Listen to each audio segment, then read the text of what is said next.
Ẹ̀yin èèyàn lé èwo lẹ ṣe. Ẹ káàbọ̀ sí Mashola Gist TV. Ṣé àlàáfíà ni ẹwà gbogbo lé ń kọ́? Èní ni 13th of May 2023.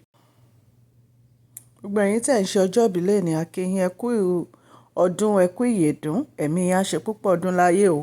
Happy birthday to you. Ibi tá a sọ gist wa dé lánàá. Ó ní gbogbo bí bàbá wa bí wọ́n ṣe ń ṣe láti jẹ́ kí Queen Naomi kan padà wá sí inú ààfin. Àwọn gist tá a gbọ́ òun ni wípé second moon ritual wọn láti lè padà wá sínú ààfin wọn ni wọ́n complete ẹ̀ lánàá. Ṣùgbọ́n wọ́n ní oríṣiríṣi nǹkan ló ṣẹlẹ̀. Ọlọ́run dẹ̀ jẹ́ kí Queen Naomi borí gbogbo nǹkan tó ṣẹlẹ̀ nínú ààfin. Congratulations to Queen Naomi o. Wípé wọ́n ti rí full moon ritual yìí wọ́n rí parí. Wọ́n lẹ́lẹ́ẹ̀kejì ni wọ́n náà ti ṣe. Ṣùgbọ́n àwọn èyí tó kù lágbára Ọlọ́run wọ́n á yanjú ẹ̀ lẹ́yọ kọ̀ọ̀kan. Ẹ̀yin èèyàn lè rí pé ilé ayé ìlè. Ẹ rí pé ilé ayé ìlè. Ọlọ́run ò mà ní jẹ́ káyé lé wa ẹ̀yin èèyàn lé. Tó bá jẹ́ pé nǹkan tá a gbọ́ yìí tó bá yẹ pé òótọ́ ni o.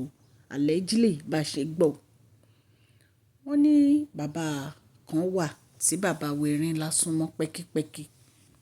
Wọ́n ní arákùnrin yìí, wọ́n ní in fact gan ìgbà tó rẹ̀, wọ́n ní bàbá wẹ̀rin ńlá náà gbé lọ sí ìlú òyìnbó láti lọ tọ́jú ẹ̀.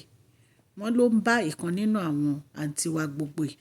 Ó ń bá wọn fọwọ́sowọ́pọ̀ láti má lè jẹ́ kí wọ́n rí full moon ritual yìí ṣe. Mi ní dárúkọ èèyàn kankan mọ́ lórí platform mi but màmá sọ gist wọn, màmá sọ fún yín. Ẹ̀yin èèyàn lé. Wọ́n ní bí bàbá yìí bí ó ṣe bẹ̀rẹ̀ sí gbè lẹ́yìn ìkan nínú àwọn àǹtí wa yìí nítorí pé ó ń rí nǹkan gbà lọ́wọ́ ẹni yìí. Nǹkan tá a wá gbọ́ òun ni pé ó kó kòkó bàbá yìí, wọ́n ló gbiná, wọ́n ló jó di eérú ni. Wọ́n ní nítorí òrìṣà òkè ó bẹ̀rẹ̀ sí í jà. Wọ́n ní ìgbà tí bàbá wẹ̀rin ńlá gbọ́ pé bàbá yìí lọ́wọ́ nínú gbogbo àwọn nǹkan tó ń ṣẹlẹ̀ nínú ààfin àwọn. Wọ́n ní tí wọ́n fi ọ̀rọ̀ yìí lọ ìyá onífá. Wọ́n ní ìyá onífá ní kàn fi wọ́n sílẹ̀ kàn má ṣe nǹkan kan. Pé òrìṣà òkè máa jà. Ó dẹ̀ máa fi ojú àṣebí hàn. Ẹ̀yin èèyàn lé. Alágbára ni Ọlọ́run o. Wọ́n ní oko bàbá yìí jóná. Wọ́n ní ibi tí bàbá yìí ti ń sáré kiri náà ti ní kó lọ jẹ́wọ́ ẹ̀ṣẹ̀. Wọ́n ní kó lọ jẹ́wọ́ ẹ̀ṣẹ̀ gbogbo ẹ̀ṣẹ̀ tó ti ṣẹ̀. Wọ́n ní ìgbà tí bàbá yìí tẹnubọ̀rọ̀ tó sọ òun àti àǹtí wa tí wọ́n ń ṣe iṣẹ́ burúkú yìí. Wọ́n ní ìyàlẹ́nu ló jẹ́ fún bàbá wẹ̀rin ńlá láti gbọ́ ọ̀rọ̀ yìí.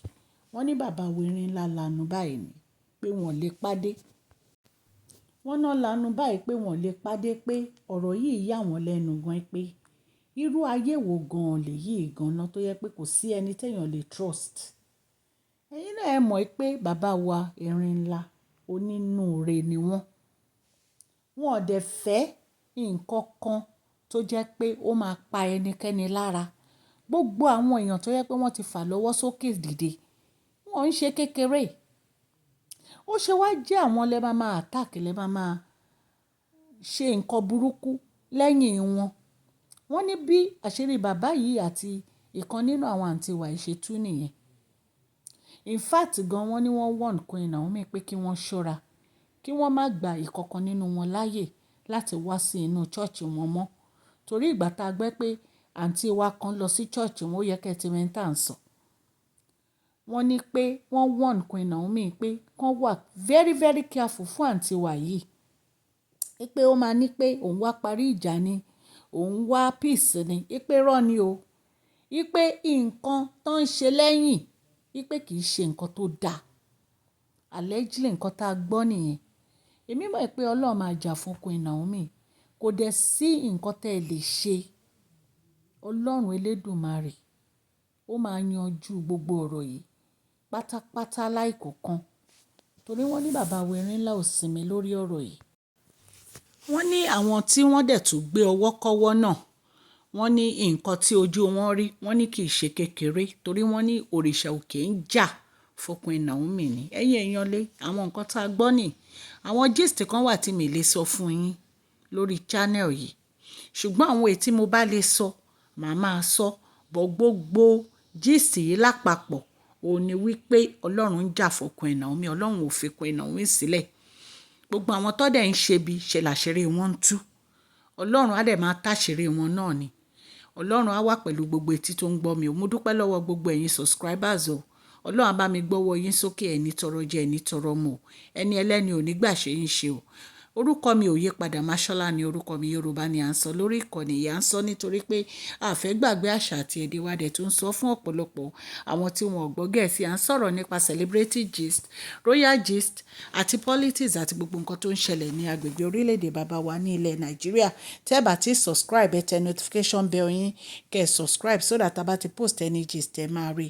Ẹ má gbàgbé prize giveaway wa, ó ń bọ̀ ní July 15. Ẹ máa gbáradì, á bá wa láyọ̀ àti àlàáfíà. Ẹ máa share, ẹ máa subscribe, kẹ́ẹ̀dẹ̀ máa comment, ó ṣe pàtàkì. Ẹ fún fídíò yìí ní thumbs up o. Please share this video, like and subscribe. God bless you all. Mashola Gist TV, love you all.